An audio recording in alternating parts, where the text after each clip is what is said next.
Dad, why does Mom call you her worst regret when she thinks I'm not listening? That question hit harder than any punch I'd ever taken. It was a Thursday night. I had just come home from a 14-hour shift.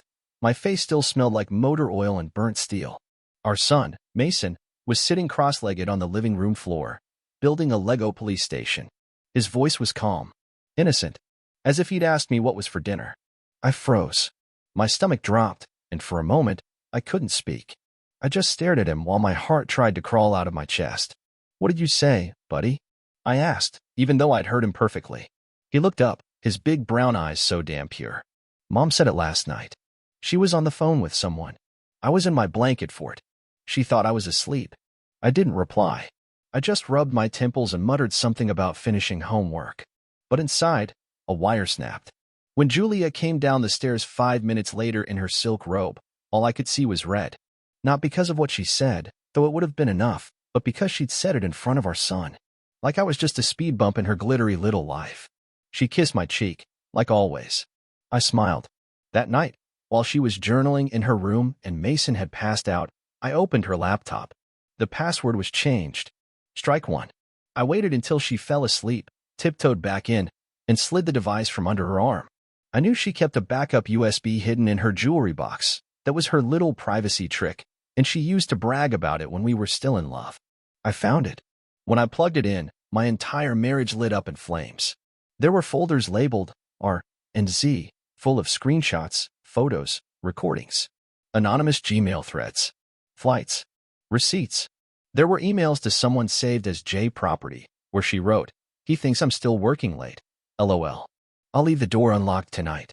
I felt my throat burn, but I didn't cry. Not then. Because the name that kept showing up? Tyler. My cousin. The one who used to crash on our couch when he was between gigs. The one who told me he'd never date because women were too complicated. The one who toasted our wedding, saying if I ever find a girl half as good as Julia, I'll settle down. My jaw clenched so hard I thought my teeth would break. I kept scrolling. There were screenshots of flirty messages, Julia calling him king, saying she loved the way he made her feel alive again. She sent pictures. She complained about me. She mocked my voice. She said I was as dry as toast. Tyler laughed in the replies. I didn't sleep that night. I sat there, watching the two people I trusted most act like I was a joke. A sad, boring joke. But I didn't blow up. I didn't smash anything. No. I made a decision. I'd watch. I'd listen. I'd keep calm. 40 days. That's how long I stayed silent. I acted normal. I took Mason to school, fixed the sink, grilled steaks, watched Netflix beside her like I wasn't imagining what poison tastes like. And then, on the 40th day, it was like God wanted to spice it up. She came into the kitchen in heels, hair done, holding a manila envelope.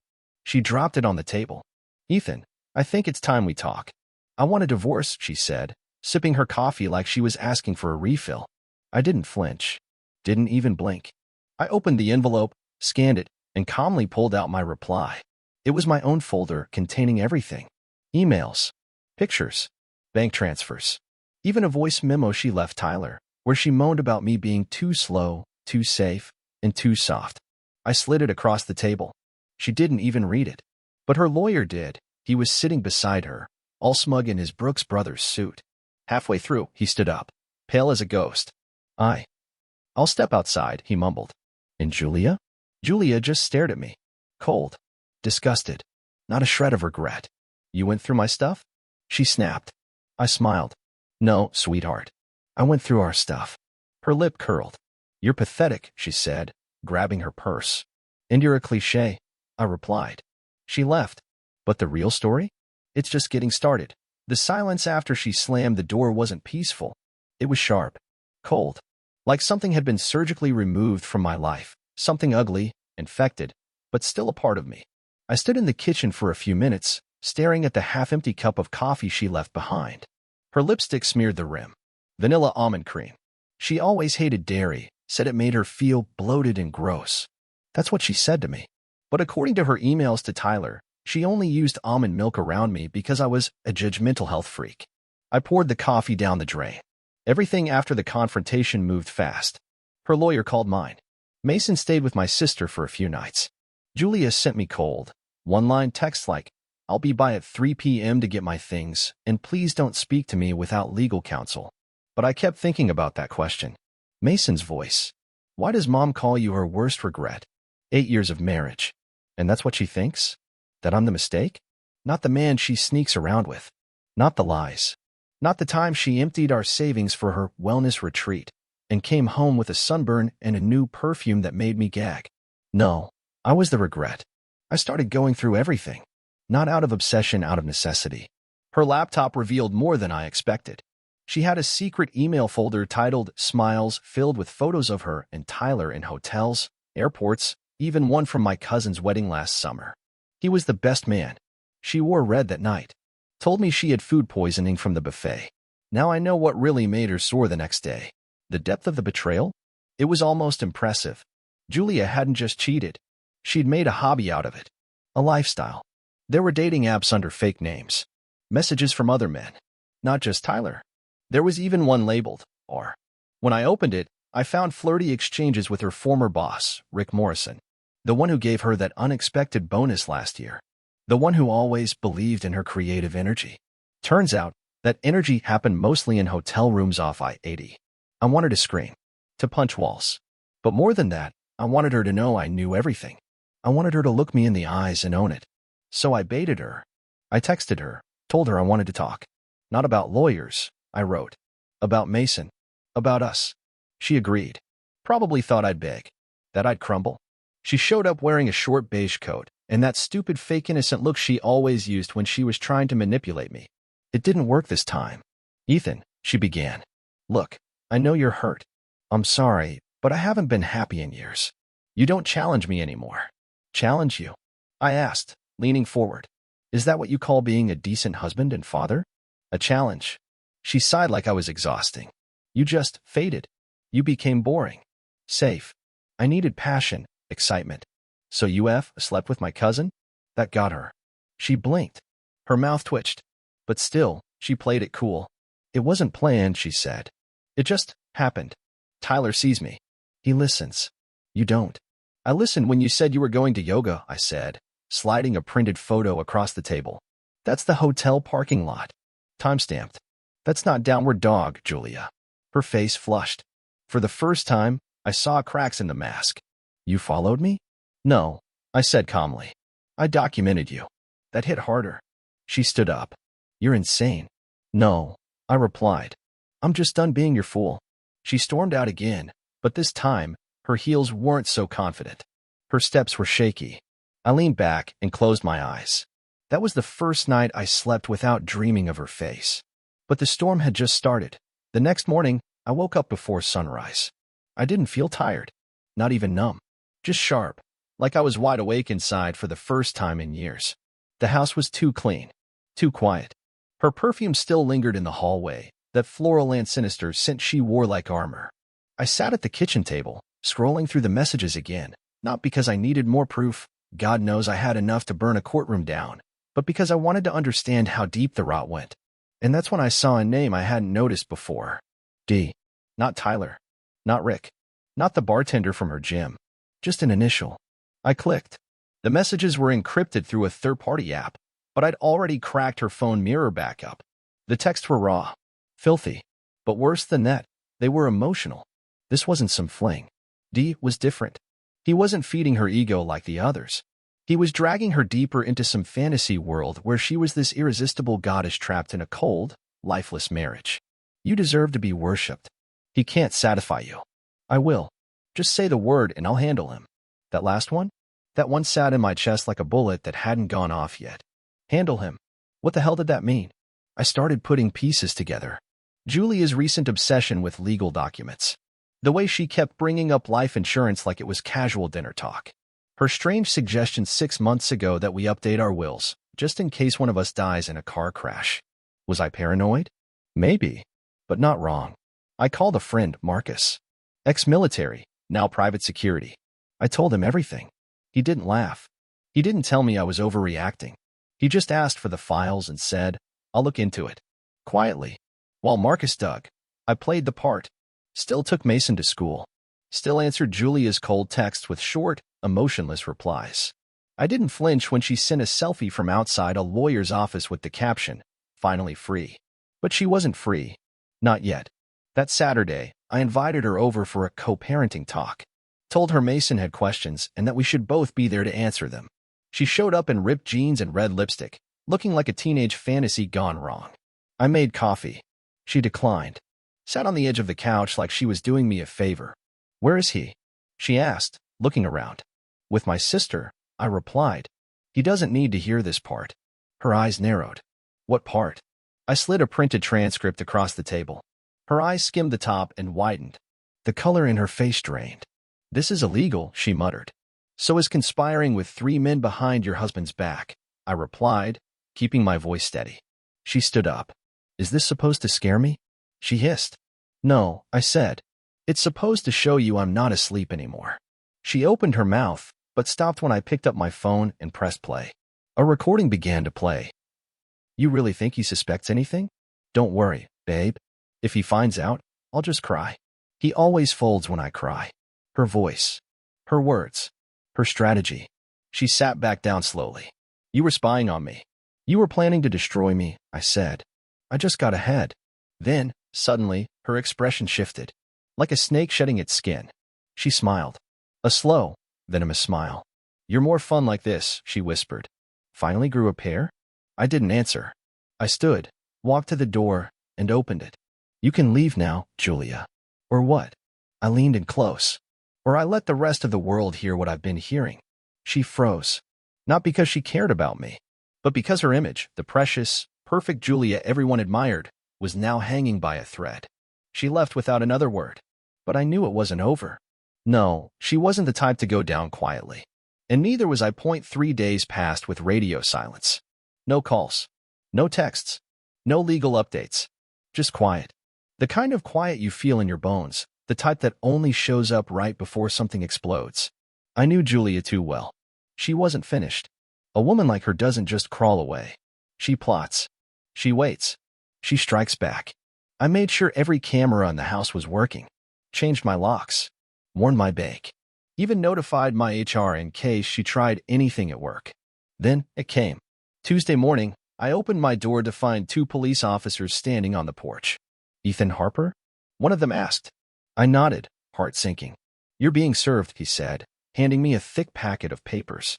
"Restraining order." "From your wife." "Restraining order? For what?" I flipped through the documents, jaw tightening with every page. According to Julia, I was emotionally abusive, unpredictable, and had threatened her safety. She said I had violent outbursts and that she feared for her life. She even included a statement from Tyler, my own cousin, backing up her lies. "I'm not under arrest?" I asked the officer. "No, just a court summons. Don't contact her. Don't go near her place of residence or work. Let the courts handle it." I nodded. Didn't argue. Didn't curse. I just shut the door quietly and exhaled. There it was. The move. She couldn't ruin me with truth, so she tried lies. Marcus called later that day. "We've got something," he said. Apparently, Deet, the mystery man from the texts, was Damon Wallace, a guy she met during a networking retreat in Miami. Real estate investor. Former bouncer. Background full of red flags. Marcus found out Damon had 2 prior charges for assault, both dropped when the victims refused to testify. He also uncovered hotel bookings where Julia and Damon stayed together, using our joint account to pay. "I wouldn't be surprised if he was the one helping her plan this setup," Marcus added. I felt the walls closing in. She was laying a legal minefield under my feet. And worse, she had our son in the middle of it. I knew her next step. She'd try to twist Mason against me, make him believe I was the villain, a monster. So I took action. I met with a custody lawyer that same afternoon. Handed over every screenshot, recording, bank statement. Everything. My lawyer, Kendra Lowe, was sharp, ruthless, and calm. "She's playing dirty," Kendra said, flipping through the documents. "But this isn't how she wins. This is how she burns herself." We filed a counterclaim.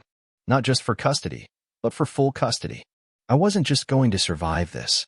I was going to take back control. But just when I thought I had the upper hand, Julia texted me from a new number. "Hope you're ready for tomorrow. I'll be bringing Damon with me." The custody hearing was set for 10 a.m. She was bringing him? The man she cheated with. The man she used to destroy our family. She thought it would scare me. break me. But all it did was prove she had no shame, no filter, no soul. I didn't reply. Instead, I sat on Mason's bed that night while he slept, brushed the hair off his forehead, watched him breathe. He didn't know how ugly the world had become, how much his mother had changed, how much his father was fighting for him behind the scenes. But one day he would, and I'd be ready. I wasn't just going to win this fight. I was going to make sure she never got the chance to hurt us again. The morning of the hearing, I put on the only suit I hadn't worn to a funeral. Dark blue, crisp shirt, no tie, didn't want to look stiff. I stared at myself in the mirror longer than I needed to, wondering what Mason would think if he saw me like this. Calm on the surface, worried inside. I arrived at the courthouse 30 minutes early.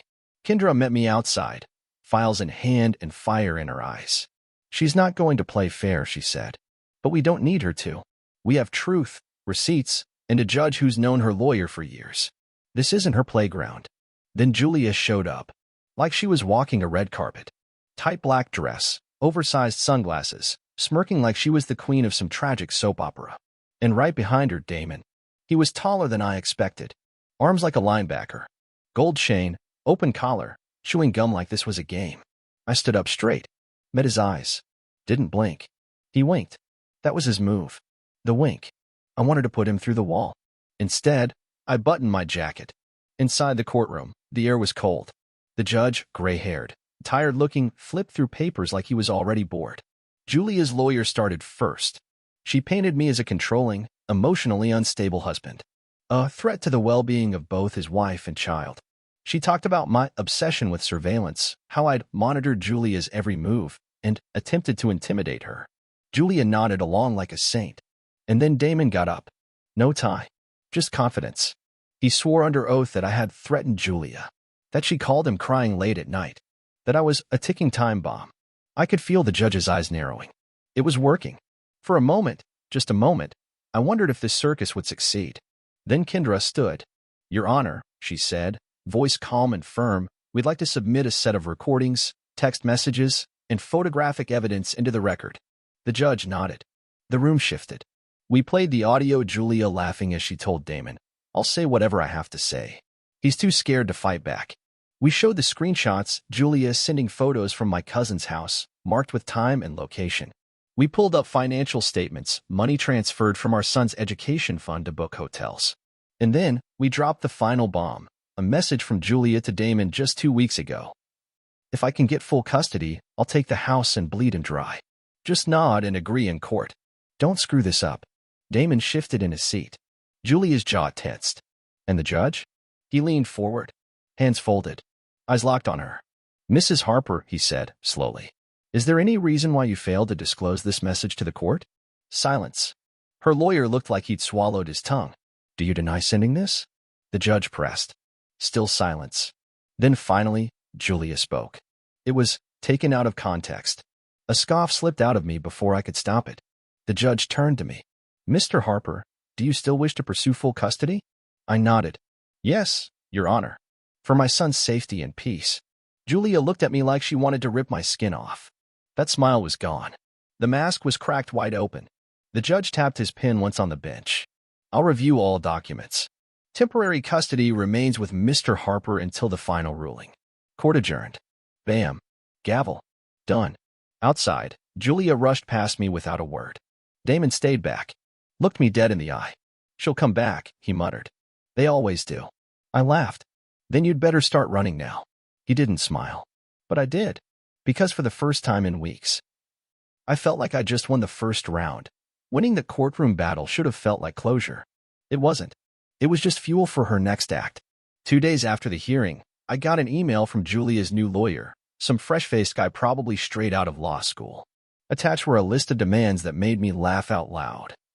Full access to the house. For $1,000 a month in spousal support. A written apology. And, unbelievably, an agreement to let Damon attend Mason's school events as a positive male influence. I forwarded the message to Kendra with one line. Is this a joke or a trap? She replied within minutes. Both. That night, Julia showed up unannounced. I saw her through the doorbell cam, standing there in a skin-tight dress with wine in her hand, like we were about to have some nostalgic reunion. I opened the door just enough to speak. What are you doing here? Just wanted to talk, she said, smiling like none of this ever happened. We've been through so much, Ethan. Maybe we can find balance. Balance? I echoed. You tried to destroy me. She stepped forward, letting the perfume cloud hit me like a memory I wanted to erase. I wasn't trying to destroy you, she whispered. I was trying to find myself. I almost laughed. You think finding yourself means sleeping with my cousin, my boss, and whatever psycho you picked up in Miami? Her smile dropped. You're bitter, she snapped. I'm awake, I corrected. She sighed dramatically and tried to push the door open. I held it firm. Then she switched tactics. I miss Mason, she said, voice suddenly trembling. He needs his mother. I leaned against the doorframe. You should have thought of that before you used him as a bargaining chip. Then she played the dirtiest card yet. You know, he asked me why Daddy hates Mommy now. Why Daddy's trying to take him away. That one hit hard. I clenched my jaw and swallowed the urge to scream. You lied to him? I told him the truth, she said, eyes burning. That you're trying to erase me. I stared at her for a long time. You did that yourself. And then I shut the door. Behind it, I could hear her cursing, kicking the bottom step, her voice cracking into something between rage and desperation. I didn't open it again. That night, I sat Mason down, told him the parts a kid could handle, that Mommy and Daddy had hurt each other, that we were trying to fix things in grown-up ways, that he didn't have to choose sides. He looked up at me, brave and quiet. Is Mommy mad at you? He asked. No, I lied. He nodded. I like when it's just us. And my heart cracked clean in half. The next morning, I found a voicemail on my phone. Julia, crying, rambling, accusing. You ruined everything, Ethan. You turned him against me. I gave you years. Years. And now you're making me the villain. Then, as if her own brain short-circuited, she flipped into sweetness. But we can still fix this. I'll drop everything. We can start over. We can move somewhere. Just us and Mason. There it was, the gaslight. The final card. Love bombing after war. I didn't reply. I forwarded the message to my lawyer. Later that day, Marcus sent me a video. Damon. In a parking lot. Arguing with another woman. It escalated fast. He slammed her car door shut and screamed at her like a man about to explode. Still think he's a positive male influence? Marcus wrote under it. I didn't smile. I just saved the video. Because Julia wasn't done. And neither was I. The end wasn't here yet. But it was getting close. The next few days were tense, but quiet.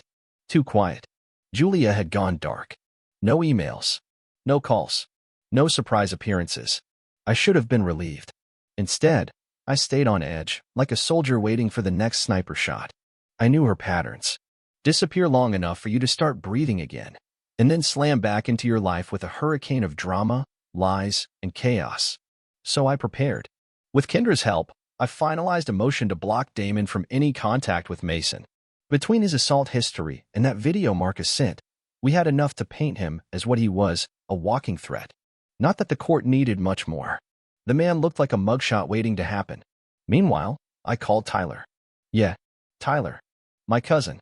The traitor. He picked up after 3 rings, voice groggy like he'd just rolled out of someone else's bed. Ethan? Yeah, I said. We need to talk. Face to face. There was silence. Then a nervous cough. Why? You'll find out when you get here. Bring your spine. I know you haven't used it in a while. I hung up. 2 hours later, he showed up on my porch, wearing the same leather jacket he wore the night of our wedding. The irony made my stomach twist. Look, man, I know you're mad. I punched him in the mouth. Not hard. Just enough to make him stumble back and remember who the hell he betrayed. You're lucky that's all I did, I said, shaking my hand out. Now sit down. We're gonna make a deal. He hesitated, then sat. I want every message she sent you. Every photo. Every voicemail. You give it to me, and I'll make sure your name doesn't show up in my court filings. You keep playing dumb, and I drop everything I've got on you and Julia. That includes the night at the lake house. Yeah, I know about that one too. He swallowed. You wouldn't do that. We're family. I leaned in. Exactly. And you spit on that. His face crumbled. Guilt finally cracked through that smug little act he wore like a second skin. Within the hour, he handed over a flash drive. Password protected, but I cracked it the same night. What I found made everything worse and better. Turns out Julia hadn't just been lying to me, she'd been lying to Tyler too. Promising him they'd start a new life once the custody case ended. Said she loved him.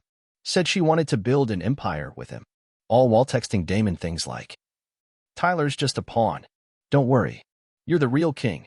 She was double-playing her own lover like it was a game. Suddenly, my plan became clear. The next day, I dropped a package off at Julia's lawyer's office. No note. No return address. Just a printed transcript of her messages, color-coded. Tyler in blue. Damon in red. The overlap circled in yellow. And a thumb drive. That night, Julia called. Blocked number. I answered. "You think you're so clever," she hissed. "Sending my lawyer trash like that." "Not trash," I said. "Truth. Sorry if it burns." She laughed bitterly. "You really think this makes you the hero?" "No," I replied. "It makes me free." She paused. I could hear her breathing fast, like panic was finally settling in. "You don't get to win, Ethan. Then you shouldn't have played dirty." She hung up. And for once, she stayed gone. No follow-up message. No crocodile tears. No backpedaling. It was the silence I'd been craving for weeks. But the real win? Mason. That night, as I tucked him in, he asked, "Are we okay now, Dad?" I kissed his forehead. "We're getting there, buddy." Because I'd done what I set out to do. I didn't just survive Julia's betrayal. I turned it into my redemption point 2 weeks after the package drop. Julia's name was officially removed from the custody case. Damon didn't show up to the next hearing. Tyler stopped answering her calls. And me? I stopped needing to check over my shoulder. The judge granted me full legal and physical custody of Mason. It didn't feel like a victory march. It felt like crawling out of a war zone barefoot, bloodied, but alive. And more than anything, it felt earned. I didn't tell Mason everything. He was too young for courtrooms and betrayal.